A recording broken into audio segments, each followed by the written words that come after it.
yang anggota-anggota mereka rajin di media sosial menjual, mengaku bahwa dirinya adalah keturunan Nabi, maka ketika kita melihat adanya ketidaklinieran antara pengakuan dengan akhlak yang ditampilkan. Aku cucu Nabi sering caci maki. Aku cucu Nabi maki-maki kiai. Habis Menteri Agama Gus Yakut itu. Aku cucu Nabi Mbah Hasim dibilang sejarahnya Kopingho. Itu dari klan mereka. Aku cucu Nabi, tapi Gus Dur dibilang buta mata, buta hati. Ngaku cucu Nabi, Pak Jokowi katanya anak PKI, kodok katanya.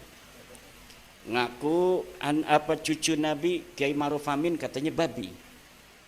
Ngaku cucu Nabi polisi katanya orang coklat. Ngaku cucu Nabi orang yang membuat kajian ilmiah katanya dajjal iblis. Macam-macam. Inilah yang terjadi, kemudian sampai membuat saya penasaran. Apa benar ini orang-orang model begini keturunan Nabi? Apalagi sebagian mereka yang punya duit sedikit menampakkan kekayaannya, flexing di media sosial. Baru punya mobil, baru diperlihatkan. Dia seperti bos, anak buahnya sudah nyiapin jaket. Dia mau masuk mobil, jaket di ini dulu.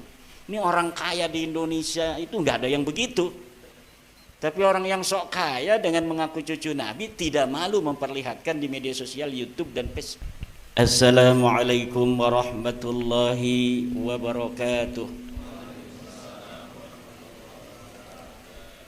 Hamdanillah, salatan wa salaman ala Rasulillah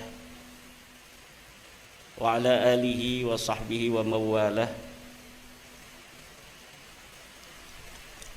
Amma ba'du, faqala Allah ta'ala fil Qur'anil Karim,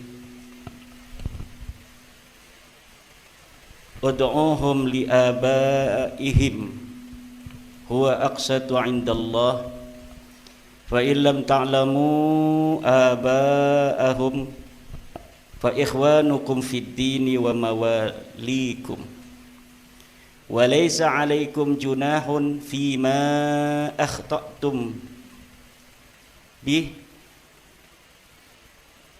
walakin ma ta'ammadat qulubukum. Al-ayah, sadaqallahul azim. Yang saya hormati sahibil makan wal makanan, Bapak Yai Imam Syafi'i,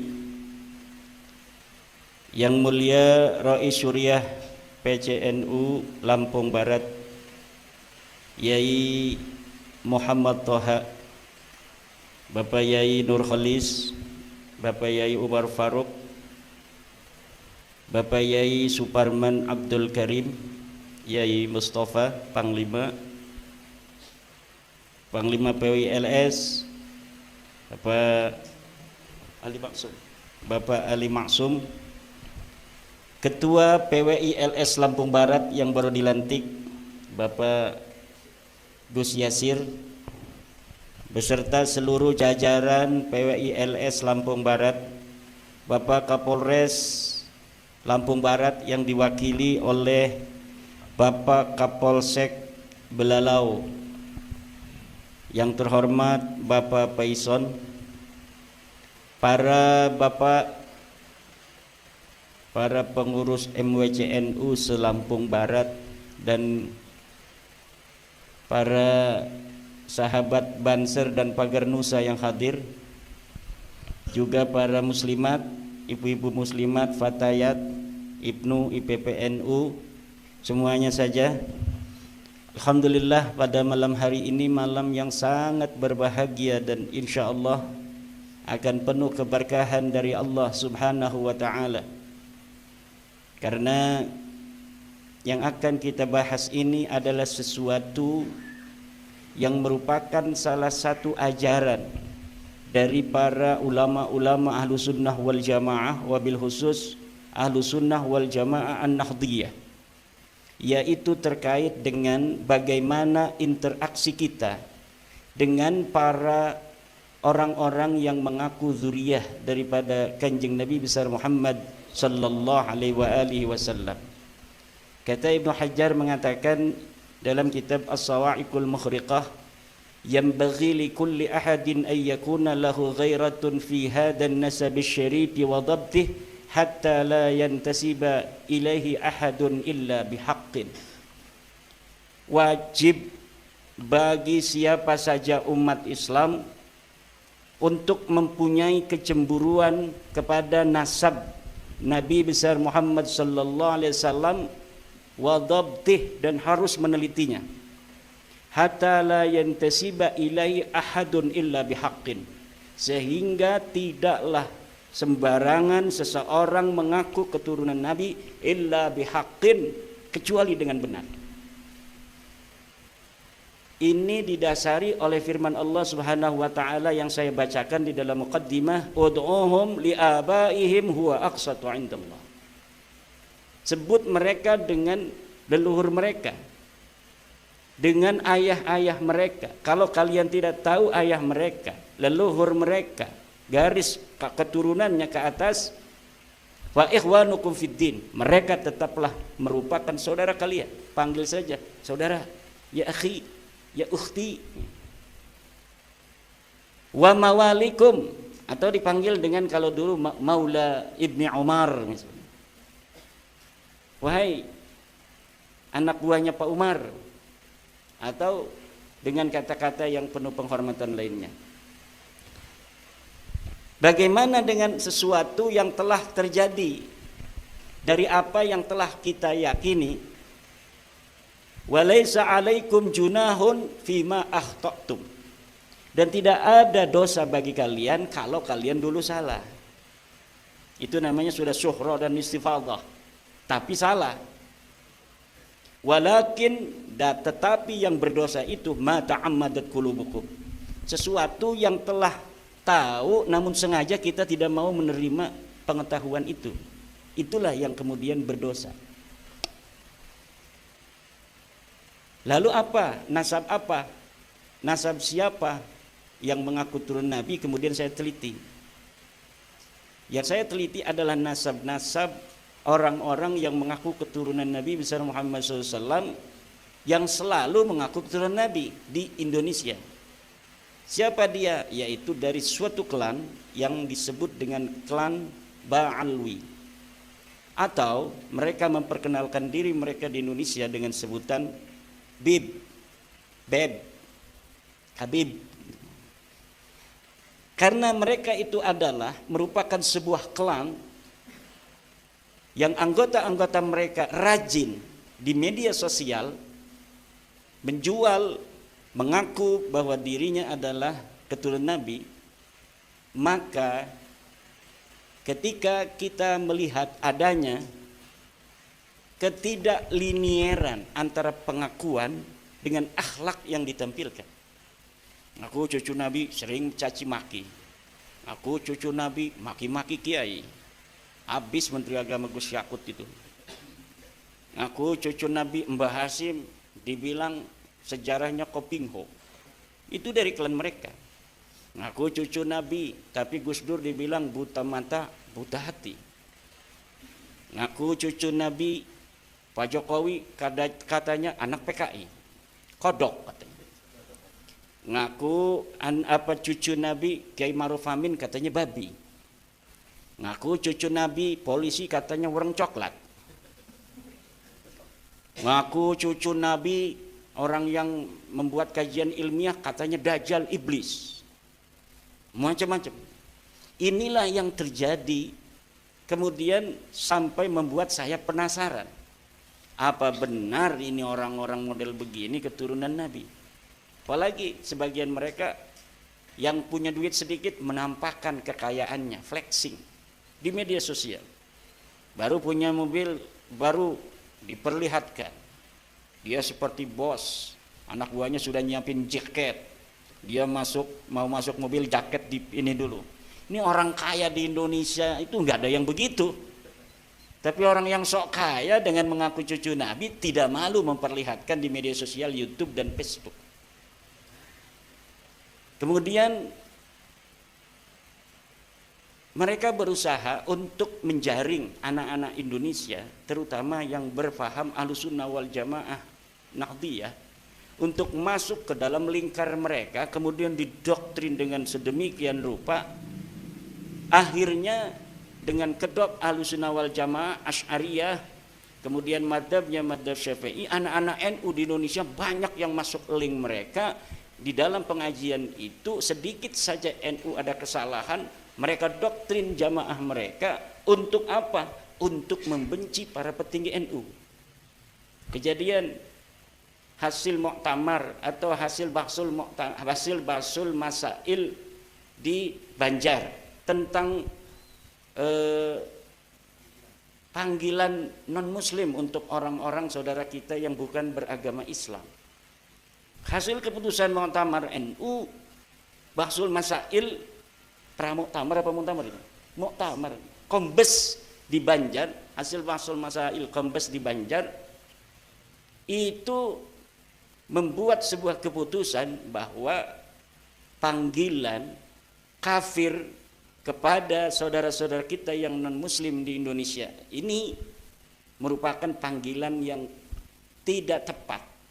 Kenapa? Karena kita adalah negara demokrasi yang berasaskan Pancasila, berdasarkan atas ketuhanan yang Maha Esa, kemanusiaan yang adil dan beradab. Kemudian mereka menyerang ini hasil keputusan Basul Masail NU sedemikian rupa dan mencaci maki tokoh-tokoh NU yang jamaah itu adalah orang-orang NU. Ini yang terjadi. Kalau misalnya NU ini punya calon, nggak bakal mereka dukung. Kiai Ma'ruf Amin calon dari Nahdlatul Ulama, NU berusaha untuk bagaimana Kiai Ma'ruf Amin itu untuk bisa mendampingi Bapak Presiden Jokowi waktu itu. Tapi mereka mungkin tidak ada yang mendukung. Yang ada di struktur NU pun, contohnya di Banten, ada seorang Khabib, itu terang-terangan dia mendukung berbeda dengan PBNU. Kemudian ada seorang pengurus di PBNU, yang dia juga ketua Rabitah Alawiyah pada saat itu, beberapa hari sebelum pencoblosan, sengaja dia keluar sebagai pengurus di PBNU karena dengan mengundang wartawan dan pengunduran dirinya itu diumumkan. Untuk apa? Ini ada tujuan-tujuan. Mudah-mudahan saja bisa mempengaruhi publik bahwa dukungan masyarakat Nahdiyin PBNU yang luar biasa ketika itu, dari mulai PB, PW, PC sampai MWC digerakkan semuanya, ini sengaja untuk menggembosi, kemudian menyatakan mengundurkan diri beberapa hari sebelum pemilihan umum. Kemudian salah satu dari Habib itu juga berceramah mengatakan bahwa Kiai Ma'ruf Amin ini adalah ketika mau dia menjadi wakil presiden Bapak Presiden Jokowi itu, bahwa ini beliau adalah orang yang dibayar, ulama bayaran, bahkan sampai disebut babi. Waktu itu saya tidak terima dan saya langsung laporkan ke Mabes Polri dan orangnya langsung dipegang kemudian dipenjarakan. Sebelum bab nasab ini saya sudah menjarain Habib, namanya Ja'far Shadiq gitu. Ya, ketika itu luar biasa itu provokasinya itu kepada ulama-ulama kita, sehingga membuat banyak juga warga-warga Nahdiyin yang marah ketika itu. Tapi belum masalah nasab. Kapan sih masalah nasab ini? Masalah nasab ini baru 2022, Oktober 2022. Dari latar belakang tadi yang telah saya sebutkan, kemudian saya menggunakan metodologi historis dan metodologi genealogi dalam tradisi kita, yaitu ilmu nasab.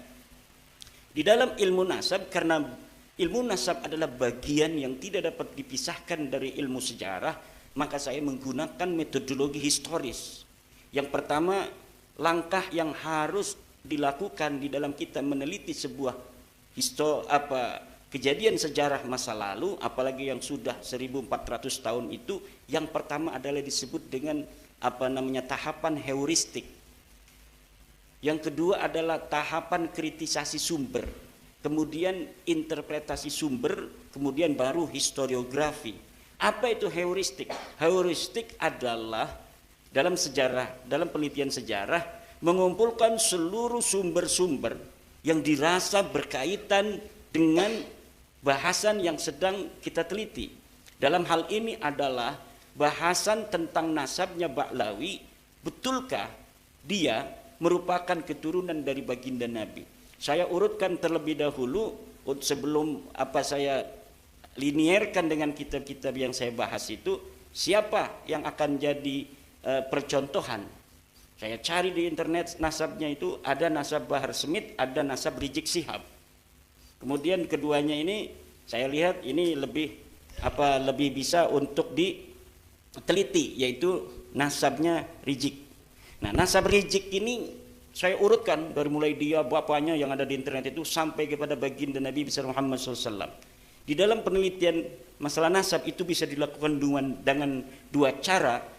Pertama adalah dengan cara top down, ya, bisa dengan cara dari bawah ke atas.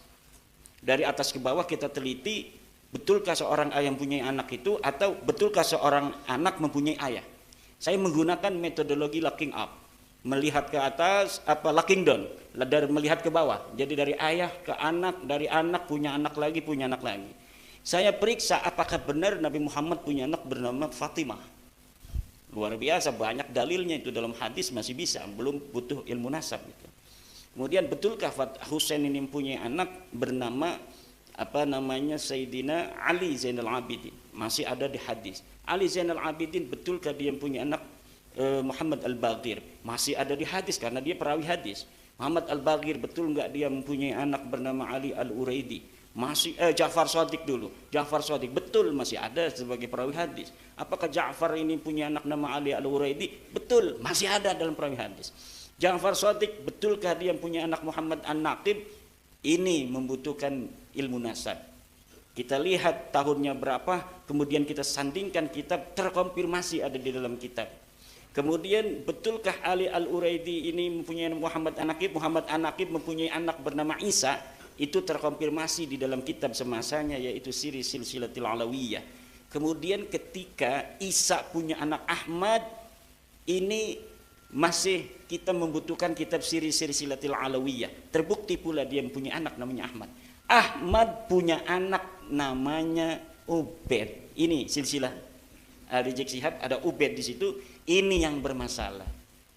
Tidak ada disebutkan kitab-kitab yang semasa dan yang paling dekat masanya dengan Ubaid ini dan Ahmad bin Isa yang menyatakan Ubaid ini benar anaknya Ahmad bin Isa. Tidak ada. Ahmad bin Isa itu dia menurut Ba'alwi wafatnya adalah 345 Hijriah. Ubaid anaknya katanya wafatnya 383 Hijriah. Anaknya Ubaid namanya Alwi, makanya mereka disebut Ba'alwi, keturunan Alwi bin Ubaid.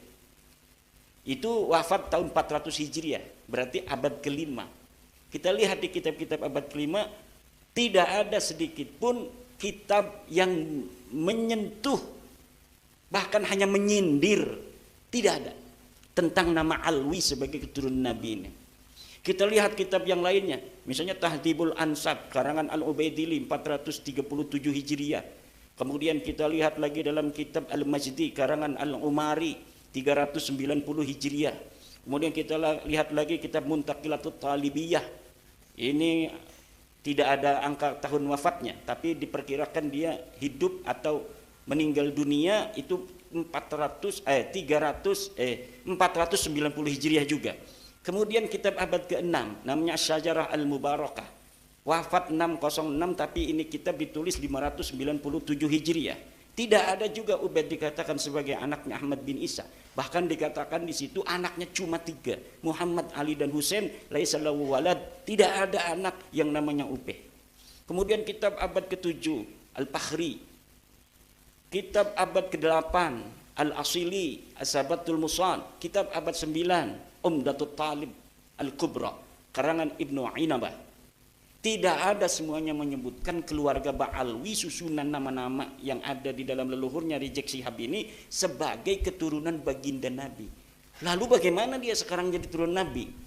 Ceritanya di abad 9 itu leluhurnya Rizik Syihab ini mengarang kitab, nulis dewek arane kitab Al-Burqatul Musyiqah.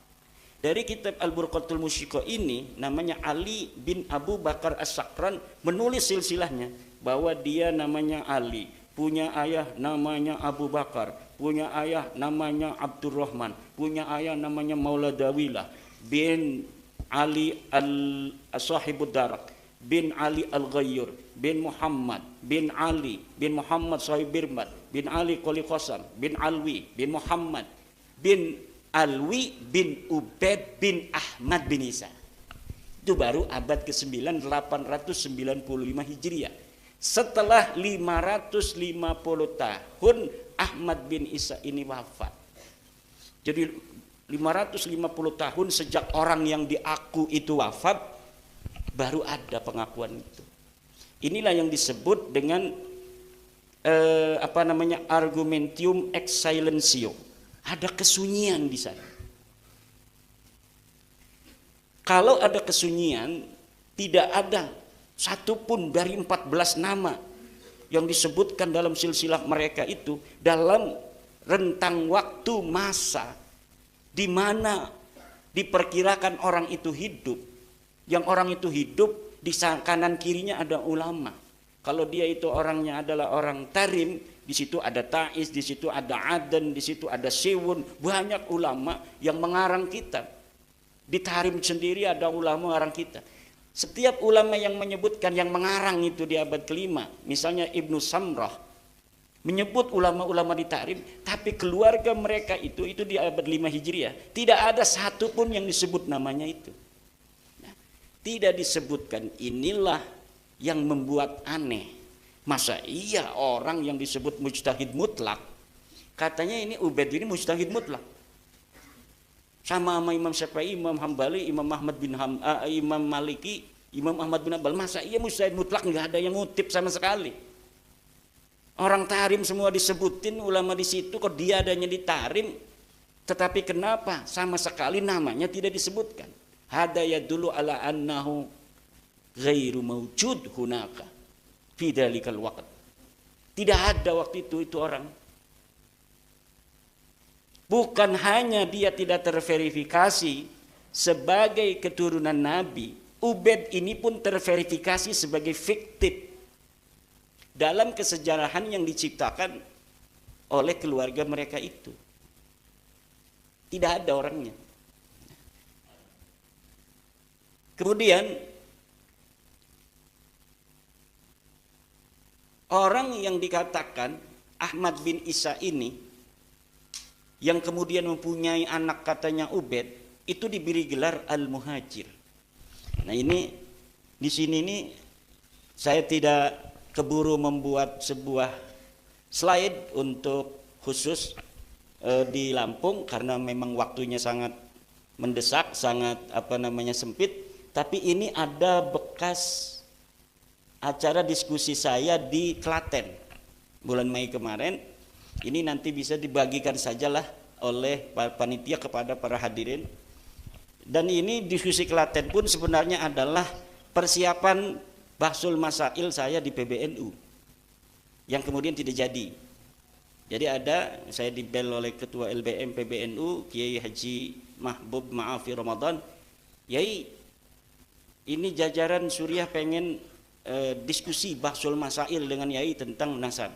Siap, bikin deskripsinya, bikin asilahnya, bikin jawabannya, bikin kesimpulannya. Siap, saya bikin deskripsinya, saya bikin kemudian asilahnya, saya bikin jawabannya, kemudian saya bikin kesimpulannya. Dan ini adalah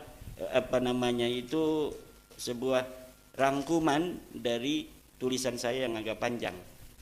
Namun kemudian beberapa hari lagi setelah saya berikan ini semuanya kepada Ketua LBF, namun ada halangan sehingga belum dilaksanakan bahsul masail di PBNU itu sampai sekarang. Sampai sekarang belum dilaksanakan karena ada suatu hal. Kemudian sebelum saya lanjutkan, izinkan saya minum dulu nih. Mungkin karena memang bapak-bapak ini sudah diantaranya ada yang sering melihat YouTube, itu mungkin nanti akan dikembangkan di dalam diskusi saja. Mungkin ada pertanyaan-pertanyaan yang ingin bapak sampaikan, mungkin nanti kita akan kembangkan dalam pertanyaan. Karena saya yakin sebagian besar ini sudah ada yang ingin memperhatikan masalah nasab dengan melihat YouTube atau membaca tesis saya. Tesis saya itu bukan tesis seperti yang dipahami awam, bahwa tesis itu adalah karya tulis di Universitas S2 gitu. Bukan. S2 saya itu tentang Ahlul Kitab inda Syekh Nawawi At-Tanara Al-Bantani, berbahasa Arab di Institut Ilmu Al-Quran Jakarta. Kalau ini tesis itu artinya kesimpulan ilmiah, itu sesuai dengan filsafat Hegel, bahwa sebuah kesimpulan itu tidak bersifat mutlak apabila terjadi antitesis. Jadi kesimpulan itu tesis, kemudian ada antitesis, kemudian bisa sintesis. Seperti dulu ada bumi datar. Bumi datar dipahami oleh seluruh orang yang hidup abad pertengahan bahwa bumi itu adalah datar. Kemudian ada seorang ilmuwan mengatakan bumi itu bulat. Nah, itu tesis bumi datar dimentahkan oleh antitesis bumi bulat, sampai saat ini tidak terbantahkan. Bahkan semakin menguat dan sama sekali tidak ada orang yang sekarang berani mengatakan bumi itu datar kecuali kaum bumi datar. Ada masih sekarang kaum bumi datar. Banyaknya dia pakai teori konspirasi. Bumi datar. Orang yang sudah bisa ke atas ruang angkasa, memoto bentuk bumi, ya bentuknya bulat. Itu sudah hakul yakin dengan musyahadah, terlihat. Contohnya, masa iya masih ada orang yang mengatakan bumi itu datar. Tapi nyatanya masih banyak orang yang menyatakan bumi itu datar. Banyak itu lebih dari 3. Coba lihat di internet kaum bumi datar. Itu mereka punya teori-teori sendiri yang saya perhatikan. Ada videonya Harun Yahya ya. Itu punya CD saya banyak, saya tonton satu-satu. Kalau saya menggunakan teori dia menerangkan, saya pun akan terbawa bahwa memang bumi ini datar. Karena itu pakai ini teori kapal terbang. Masa iya kita menggunakan kapal? Kalau bumi itu bulat maka akan begini. Iya juga kata saya ya. Tapi setelah saya baca Al-Quran, wah tidak. Ini lafaz basat itu di dalam Al-Quran tidak bermakna lempeng begini kayak piring. Ternyata ulama-ulama tafsir kita juga mengatakan bumi itu bulat. Demikian mungkin nanti kita kembangkan di dalam pertanyaan-pertanyaan. Kesimpulannya apa? Kesimpulannya Habaib ini bukan cucu Nabi. Dari sisi ilmu sejarah, dari sisi ilmu nasab. Kemudian dia bukan cucu Nabi, dilihat dari hasil tes DNA yang sudah ada. 180 orang sudah tes DNA. Dan tes DNA-nya menunjukkan haplogrup mereka itu G. Sedangkan keturunan Nabi menurut para ahli harus mempunyai ciri kode genetik haplogrup J1.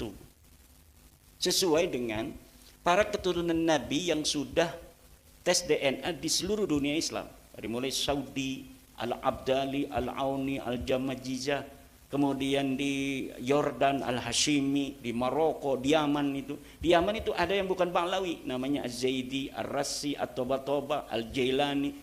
Semuanya kebanyakan terkonfirmasi dari hasil tes DNA mereka bahwa mereka benar keturunan Nabi. Karena kode genetiknya haplogrup J1 yang menunjukkan dia orang Arab keturunan Ibrahim. Sedangkan orang-orang Ba'lawi ini, Al-Atas bin Syihab bin Semit bin Yahya As-Segab, Maula Dawila, Maula Khelah, Ini haplogrupnya G. G ini baru bertemu dengan Nabi Muhammad 40.000 tahun. Di atas tuh. Baru satu kakeknya 40.000 tahun ke atas. Nah, sedangkan orang Yahudi keturunan Nabi Yakub, ini sekarang di Kohanin itu keturunan dari Nabi Harun yang menjadi pendeta-pendeta, yang menjaga silsilah sampai Nabi Harun. Itu sudah terverifikasi dan terkonfirmasi hasil dari haplogrup mereka J1 juga. J1 itu bertemu di Nabi Ibrahim, yaitu 4.500 tahun dari sekarang. Karena Nabi Ibrahim hidup 4.500 tahun dari sekarang. Itu antara orang-orang Kohanim dengan orang-orang keturunan Nabi Muhammad dari Saudi Arabia itu bertemu di satu kakek 4.500 tahun. Berarti klop. Sama-sama ngaku turunan Ibrahim, sama-sama ngaku sebagai orang Arab, bertemu 4.500 tahun yang lalu. Ketika disandingkan dengan Ba'lawi ini, dengan bin Shihab, bin Smith, hasil tes DNA-nya disandingkan, ini Kohanim, ini keturunan Nabi yang ada di Saudi Arabia. Seret ketemunya 40.000 tahun yang lalu. Menandakan ini bukan siapa-siapa. Kalau dengan orang-orang yang Yahudi keturunan asli Israel ini ketemu 4.500 tahun. Betul secara sejarah karena Nabi Ibrahim itu 4.500 tahun yang lalu.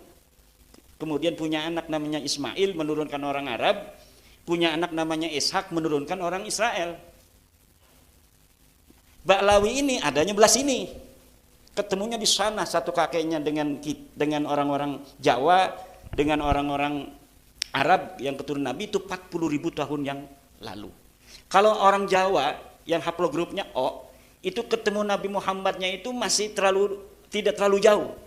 Jadi kita lebih dekat dengan Nabi Muhammad orang Jawa daripada Ba'lawi ini.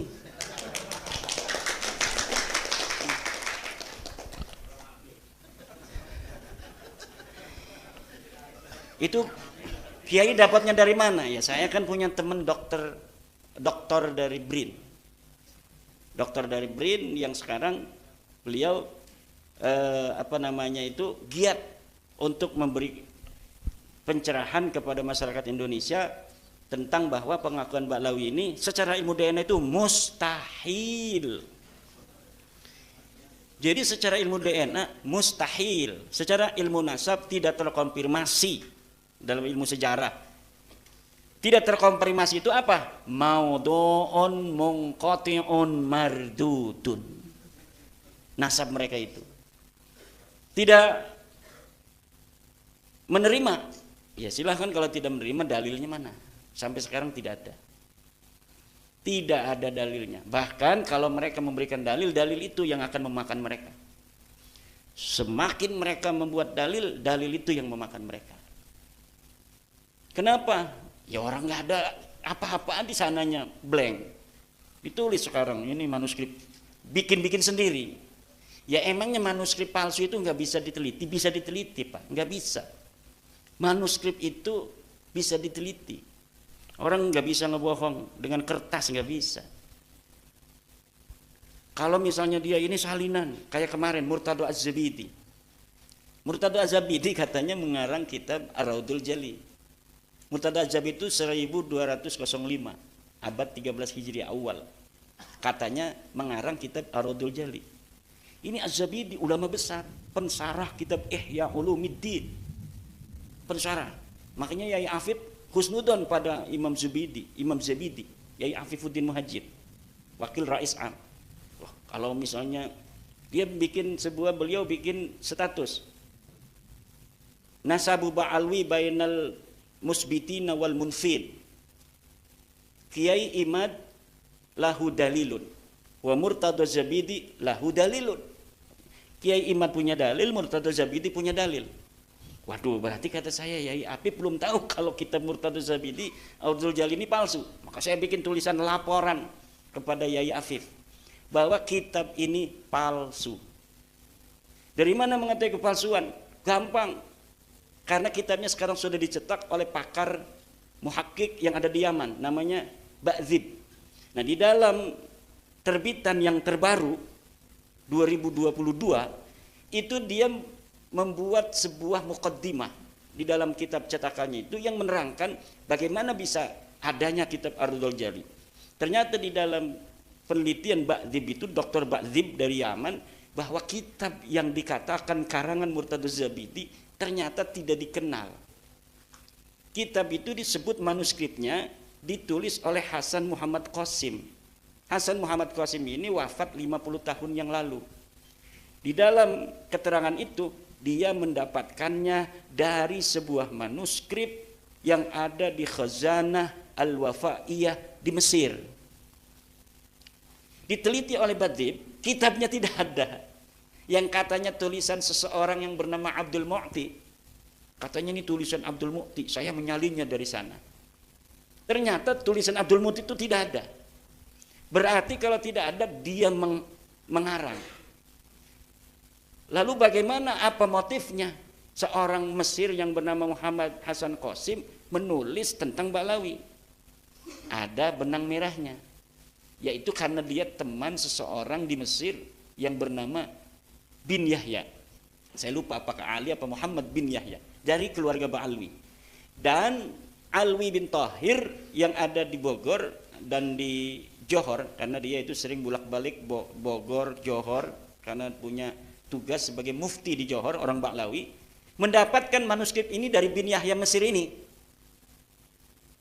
Lalu bin Yahya Mesir ini, menurut asumsi saya, dia menyuruh Hasan Muhammad Qasim untuk menulis itu. Kemudian Ba'dzib ingin mengetahui siapa sih Hasan Muhammad Qasim, diteliti oleh Ba'dzib. Ternyata Hasan Muhammad Qasim memang tukang bikin kitab palsu. Dia telah terbukti memalsukan seorang ulama besar namanya Al-Ubaidili Al-Aqiqi. Ulama besar yang hidup di abad 3 Hijriah. Kemudian dia menulis kitab sendiri, Muhammad Qasim ini, dengan judul Az-Zainabat. Zainab gitu. Ternyata kitab ini kemudian bukan atas nama dia dicetaknya, tapi atas nama ulama yang hidup di abad ketiga. Maka kata Ba'dzib, kitab Ar-Raudul Jali pun sama kemungkinan besar kronologisnya seperti kitab Az-Zainabat ini. Muncul dari ruang hampa, kemudian agar laris, kemudian ditulis nama ulama yang hidup di masa lalu. Itu yang terjadi. Itu bukan hanya satu. Ada lagi kitab Abnaul Imam fi Misr wa Syam. Ini kitab Abnaul Imam yang kemarin Pak Muhdor marah-marah sama saya tuh. Imaduddin Dajjal. Ini kitabnya ada, kitab abad keempat. 473 Hijriah. Di sini disebutkan Ubaid sebagai anaknya Ahmad. Kata saya, ini baru bangun orang ini. Saya sudah meneliti kitab itu sudah 2 tahun yang lalu dan sudah sering dibahas oleh orang-orang yang membela Ba'lawi. Tapi ternyata dia mungkin ada yang bisikin. Beb, kitabnya ada tuh. Dia mungkin nggak mengikuti diskusi ini. Akhirnya dengan pede sambil marah-marah. Mana katanya Ibad menantang Ba'lawi? Ini Muhdor Al-Hamid sudah ada. Pakai ini kitabnya. Dikerjain sama temennya dia itu. Ya Allah, kasihan amat dia dikerjain orang. Dia udah pede, kan kitabnya kitab asli bener tuh, kitab yang dicetak, bahasanya juga Arab. Ya siapa orang yang tidak sekolah itu, orang yang tidak mengerti metodologi penelitian pasti akan langsung, karena banyak ulama kita juga kiai-kiai pakai kitab itu. Abnaul Imam fi Misr wa Syam. Padahal kalau dibaca muqaddimahnya sudah jelas. Jadi kalau kita baca kitab sejarah Bapak-bapak, baca muqaddimahnya dulu. Pentahqiq itu kalau kitab masa lalu, di muqaddimah itu dia menerangkan bagaimana ini sampai kitab 1000 tahun kok bisa ketemu di saya. Itu dia menerangkan dulu, kitab ini saya temukan begini, metodologi yang saya gunakan adalah sama sekali tidak menambahi. Itu dia akan mengatakan begitu kalau misalnya asli. Kalau ada yang kosong, maka akan saya beri tanda titik 3. Titik. Itu ulama-ulama muhakkik yang jujur.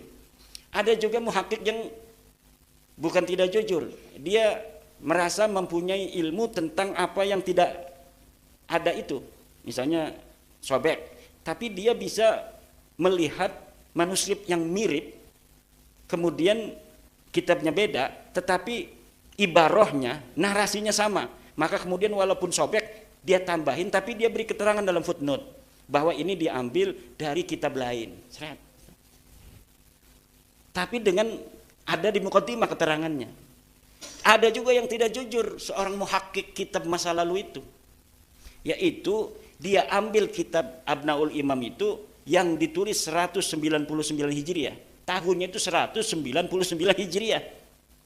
Namanya Imam Toba-Toba. Kemudian dicetak hari ini oleh Yusuf Jamalul Lail. Diberi angka tahun 400 Hijriah. Jadi ulamanya tahun 199 Hijriah.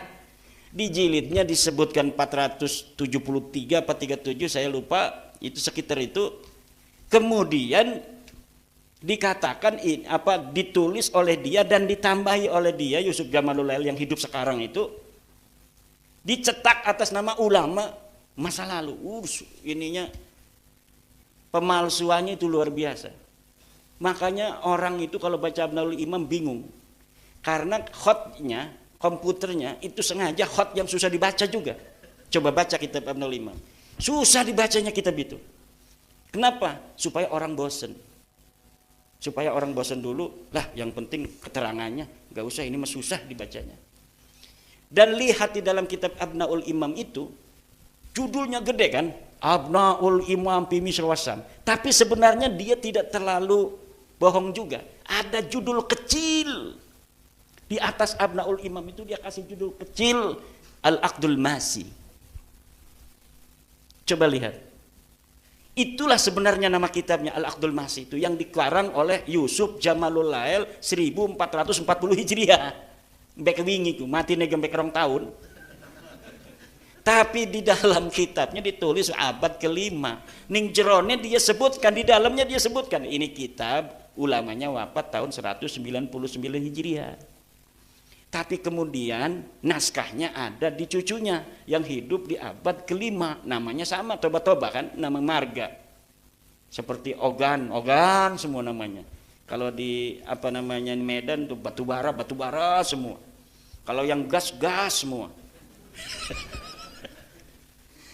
Nah ternyata begitu. Jadi sudah, aduh kata saya dua tuh kan. Ada lagi kitab aneh namanya Tarikh Sambal. Kitab Tarikh Sambal dicetak, katanya ini kitab karya ulama Ba'lawi abad 10. Diteliti oleh ulama-ulama ahli tahqiq. Ini jangankan kitabnya, orangnya pun tidak ada, itu yang bernama Syekh Sumbul itu tuh. Orangnya nggak ada. Jadi orang bernama Syekh Sumbul abad 10 itu nggak ada. Lalu ketika dikritik oleh ulama, Muhammad Al-Habsyi ini mengambil kitab yang dia yang dia ambil itu, yang namanya dirubah menjadi Sumbul itu, yaitu Tarikh Ibnu Hisan. Sebenarnya kitab itu adalah karangan Ibnu Hisan. Apa dia motifnya sampai mengganti nama? Motifnya sangat mudah untuk ditebak, untuk mempertahankan nasab. Kenapa? Karena di dalam manuskrip Ibnu Hisan tidak ada nama Ba'lawi. Kalau dia menggunakan nama Ibnu Hisan ditaruhin Ba'lawi, sementara orang lain nanti punya manuskrip yang sama, dia ketakutan, takut manuskripnya ada lagi yang punya di negara lain, maka akan ketahuan bohongnya. Maka sekalian saja nama pengarangnya diganti agar tidak terdeteksi. Karena kalau namanya Tarikh Ibnu Hisan, dia takut masih ada di belahan dunia lain manuskripnya orang yang megang. Nanti kalau misalnya sama-sama dicetak kok beda. Itu motif-motifnya. Maka dalam ilmu sejarah ada yang disebut kritisasi sumber. Jadi setelah heuristik itu ada kritisasi sumber. Udah kitabnya numpuk, manuskrip numpuk, ini satu-satu diteliti. Ini katanya Ardul Jali Murtado Az-Zabidi. Betul nggak ini karangan Murtado Az-Zabidi? Coret, tidak layak untuk dijadikan sebagai sumber karena pengarangnya palsu. Dan di dalamnya itu baru melihat dari mana dia muncul. Kalau kita baca satu-satu banyak kebohongan. Masa iya seorang Murtado Az-Zabidi itu berbohong? Orang mengatakan di dalam kitab Ardul Jali itu Ibnu Hajar, Al-Ubaidili telah menulis bahwa Ahmad bin Isa hijrah ke Yaman. Ditulis di dalam Ardul Jali. Lah kita punya kitab Al-Ubaidili namanya Tahdhibul Ansab. Kita lihat di dalam kitab Al-Ubaidili, betul nggak itu Ahmad bin Isa hijrah ke Yaman? Nggak ada. Masa iya Syekh Murtada Zabidi bohong? Kalau kita meyakini itu kitabnya Syekh Murtada Zabidi, berarti kita menuduh Syekh Murtada Zabidi yang mengarang Ihya itu sebagai pendusta. Dan bukan hanya itu, banyak lagi tentang Mauladawilah dan sebagainya ditulis. Padahal masa hidup Mauladawilah dengan katanya orang yang dia mengirim surat kepadanya itu tidak satu masa. Banyak itu. Kemudian yang terakhir itu Rumel, katanya ada kitab abad sekian. Bin Jadid mengarang kitab Al-Arba'un. Mana kitabnya? Enggak mau katanya.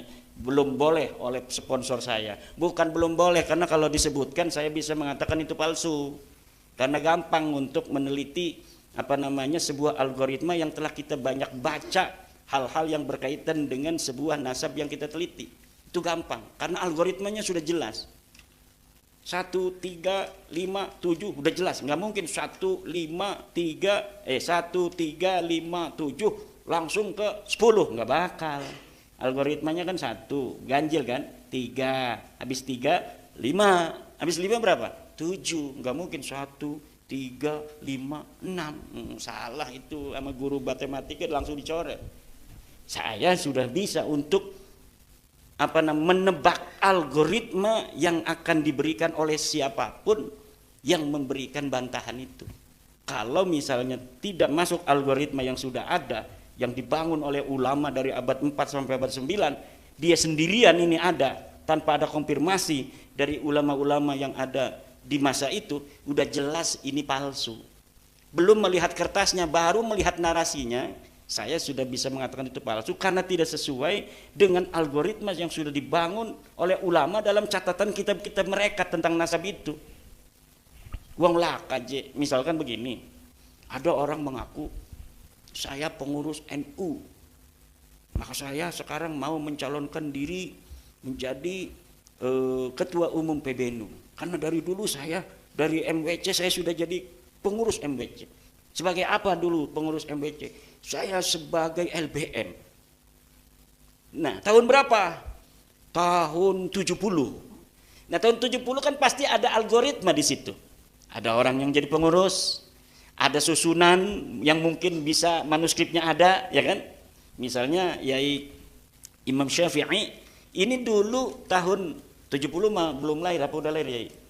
Belum kan?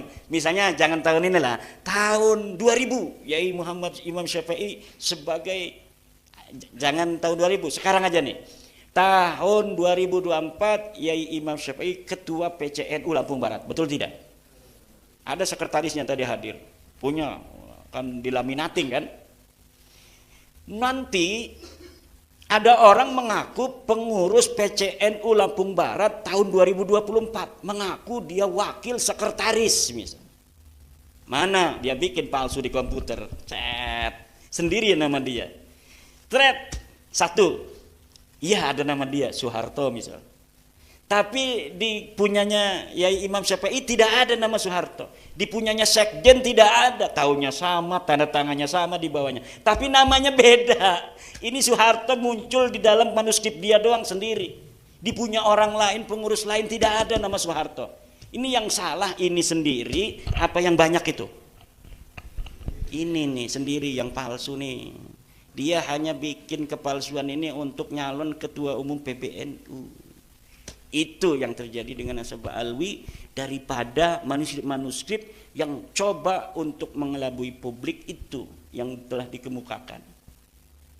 Dan kita bertanggung jawab tentang narasi-narasi seperti ini karena ini narasi ilmiah. Kajian ilmiah dibalas dengan ilmiah, bukan dibalas dengan kedustaan manuskrip-manuskrip. Dan kalau kita bongkar memalukan, Pak. Kitab-kitab Balawi itu kan udah banyak tuh. Kita bongkar satu-satu, memalukan. 90% kedustaan. Kitab-kitab ulama yang dikatakan muhaddis. Alwi bin Thohir itu muhaddis. Tapi kalau kita uji kitabnya, dia menunjukkan ada dalam manuskrip anu, ada dalam kitab anu, 90% kedustaan. Tapi kita tadinya nggak mau bongkar ini, tapi mereka itu membuat narasi yang luar biasa, antek PKI lah. Bahkan saya sekarang disebut turunan Cina. Buktinya katanya dia nggak pakai nama bapaknya, pakainya nama kakeknya. Berarti dia nggak mau ketahuan sebagai antek Cina. Iya, luar biasa itu orang-orang yang ingin menjadi cucu Nabi, kemudian memakai framing. Saya ini sejak kecil hidup dengan kakek nenek. Karena orang tua saya umur saya setahun atau 2 tahun itu tidak ada jodoh. Saya dengan kakek saya dengan keluarga ibu saya. Itu ya masa iya sekarang saya melupakan keluarga besar, nama keluarga besarnya Bani Utsman. Itu bisa dilihat bagaimana keluarga Bani Utsman. Banyak yang di PBNU juga pada tahun ini dari keluarga Bani Utsman itu. Nah, banyak juga yang jadi politisi dan lain sebagainya. Nah, sebagai keluarga besar kita ingin berterima kasih karena saya dididik sejak kecil di dalam keluarga itu yang melindungi kita dan sebagainya. Nah, kita menggunakan nama barokah daripada kakeknya ibu saya itu, namanya Utsman. Saya menggunakan Imaduddin Utsman. Katanya itu kenapa dia menggunakan kakek dari ibunya? Karena bapaknya itu antek daripada komunis Cina. Ya Allah, kata saya. Ini yang ngomong sekelas Imam Jumbo ini. Lah ini kita yang begini-begini tidak mau menanggapi, dia cuma banyak yang klarifikasi. Tadi juga ada yang SMS dari Komandan Banser Provinsi Banten yang juga merangkap wakil ketua Panglima Laskar PWI Banten. Itu Komandan Banser tingkat provinsi, itu wakil komandan PWI Banten. Ya ini benar nggak ini? Katanya PKI ini antek Cina katanya. Ya coba lihat saja wajah saya Cina enggak? Ada sih Cinanya katanya. Waduh sama aja nih. Ada sih ini orang kata saya nambah-nambahin aja. Lah semua orang Indonesia ini ada Cinanya, Pak. Semua orang Indonesia ini ada Cinanya. Apalagi kalau keturunan Banten, neneknya Cina. Raden Patah itu Cina. Kenapa? Ibu. Kemudian punya anak Raden Patah. Menikah dengan Brawijaya. Kan punya anak Raden Patah. Raden Patah berarti turun Cina. Apa Raden Patahnya yang istrinya Siubanci ya? Raden Patah ya punya istri Siubanci ya. Raden Patah punya istri Cina Siubanci, punya anak keturunan. Di antaranya adalah istri Sultan Maulana Hasanuddin Banten. Sultan Maulana Hasanuddin Banten namanya Nyai Ratu Purnama Kirana Sidi. Nyai Ratu Kirana Purnama Sidi dinikah oleh Sultan Maulana Hasanuddin. Berarti Sultan Maulana Hasanuddin ada Cinanya dong. Ada putih-putihnya sedikit. Ya terus ke anak-anak cucunya sampai ke kita hari ini. Ya ada Cinanya sedikit. Ya kan? Terus lagi apalagi orang Lampung Palembang. Makanya masih putih-putih. Kalau yang ada agak hitam itu pasti yang dari Jawa, dari Banten, dari Sunda atau dari Jawa Tengah, Jawa Timur. Kalau yang ada mentereng sedikit asli berarti itu. Ya, nanti kita akan kembangkan karena sudah malam di dalam tanya jawab. Yang terpenting adalah bahwa yang kita lakukan hari ini bukan karena kebencian. Lihat kitab saya 2018, saya itu ngarang kitab Al-Fiqratun Nahdiyah, masih mengisbat Ba'alawi. Karena yang saya ketahui Ba'alawi ini turunan Nabi waktu itu. Wa min Bani Hashim Ba'alawi. Coba kitab Al-Fiqratun Nahdiyah fi usuli wa furu'i ahli sunnah wal jamaah. Itu tentang pemikiran ke-NU-an. Mulai di dalam bidang tauhid, akidah, dalam fikih dan bagaimana harakah Nahdiyah ada di situ. Al-Masail al-Fiqhiyah juga yang al-Mu'assirah ada di dalam kitab Al-Fiqratun Nahdiyah. Di situ di antaranya saya mengisbat Ba'alawi, itu namanya qaulun qadimun. Karena apa? Saya belum meneliti. Kalau sesuatu yang belum diteliti, yabqa 'alal asli. Kalau sesuatu sudah diteliti, haram kita untuk mengatakan tidak sesuai dengan hasil penelitian ini. At-taqlidu ba'da zuhuril hujjati haramun. Taklid setelah adanya hujjah itu haram. At-taqlidu ma'al qudrati 'alal istidlali haramun. taklid, padahal kita bisa untuk istidlal, bisa baca, bisa mengkomparasi, maka hukumnya haram. Tidak boleh, tidak bagi orang yang bisa baca bahasa Indonesia harus baca tesis bahasa Indonesia. Namanya menakar kesahihan nasab Habib Indonesia, kedua terputusnya nasab Habib di Indonesia, ketiga membongkar skandal ilmiah sejarah dan nasab Habib di Indonesia. Yang bisanya bahasa Arab, buka kitab Al-Mawahibul Laduniyah Tinqita'i Nasabi Ba'alawi bin Ubaidillah. Atau kitab yang kedua I'anatul Akhyar fi Jawabi Syekh Abdullah Mukhtar. Syekh Abdullah Mukhtar ini adalah ulama besar yang ada di Sukabumi. Dia kelahiran Sukabumi, ayahnya, kakeknya orang Kresek, orang kampung saya ini, orang Cakung. Nah, kemudian pindah kakeknya ke Sukabumi. Nah, beliau mengaji kepada para Ba'lawi. Ketika ada tesis saya ini, beliau bikin kitab. Apa itu namanya itu? Saiful Maslul ya. Dikirimkan kepada Al-Husamul Maslul. Al-Usam itu maknanya Saif. Al-Husamul Maslul kemudian dikirimkan kepada saya, kemudian saya menjawab beliau dalam kitab I'anatul Akhyar fi Jawabi Syekh Abdullah Mukhtar. Nah, insya Allah itu dari situ aja nanti akan dapat gambaran apa namanya secukupnya tentang batalnya nasab Ba'alawi. Kalau misalnya kita tidak mau membaca, kita tidak mau membacanya ini harus pakai kertas Pak nanti ya. Jadi kita baca, di-download aja. Kitabnya di-download bisa. Sudah ada di berbagai macam apa namanya web, tinggal cari menakar kesahihan nasab Habib Indonesia. Pakai kertas kita bacanya. Kita menguji-uji juga. Itu namanya istidlal. Kemudian kita belum cukup kita menakar kesahihan karena ini pertama, tulisan pertama. Inilah yang diangkat di Cokro TV pertama kali oleh Dr. Syafiq Hasim. Kemudian saya tambahkan karena ini ada bantahan dari Hanif Alatas menakar kesahihan nasab. Kemudian dari bantahan Hanif Alatas kita sempurnakan referensinya di dalam kitab buku terputusnya nasab Habib di Indonesia. Kemudian karena karena ini kita persiapkan untuk para kiai, saya nulis itu untuk kiai bukan untuk para dokter-dokter itu. Dokter-dokter itu mah kebanyakan gak percaya sama doktrin-doktrin yang begitu. Yang bahayakan kepada santri-santri dan para kiai. Maka saya persiapkannya tulisan sederhana.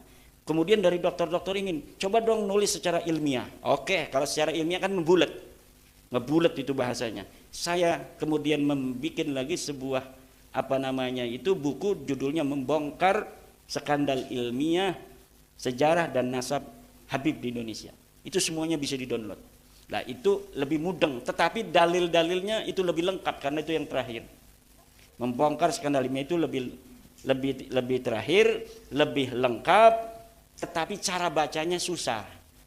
Karena banyak istilah-istilah modern, istilah-istilah populer yang memang saya tulis itu untuk kalangan akademisi. Dan ini udah banyak saya mendapat undangan untuk bulan Juli, Agustus dari kampus-kampus yang ada di Indonesia. Mungkin untuk ke depan ceramah-ceramah umum itu akan tidak efektif karena sebenarnya dalilnya udah cukup, tinggal sekarang kita uji daripada kesimpulan ilmiah saya itu di kalangan para akademisi, walaupun akan menghadapi hambatan juga karena kebanyakan akademisi tidak bisa baca kitab kuning. Kalau kiai bisa baca, tetapi beliau minim metodologi, lebih utama husnudzon. Kitab kuningnya pinter, tapi husnudzonnya lebih kuat daripada penelitiannya. Takut aja kalau berbeda dengan kiai begitu tuh. Apalagi ada pondok pesantren ngancem alumninya loh. Kalau alumni pondok saya tidak sesuai dengan saya, tidak barokah. Itu kan bahaya itu sebenarnya itu. Lah ini masih ada di kalangan kita, makanya hanya hidayah nanti yang akan bisa. Tetapi kebanyakan di Lampung ini, kiai yang ngundang saya kemarin itu, saya tanya, mondoknya di tempat kiai yang ngancem itu. Waduh, anaknya mondok di sana, kok kata saya bapaknya ngundang saya. Ya biarin aja katanya. Ya, itu demikian sementara. Wallahu wal muwaffiq ila aqwamit thoriqin. Assalamualaikum warahmatullahi wabarakatuh.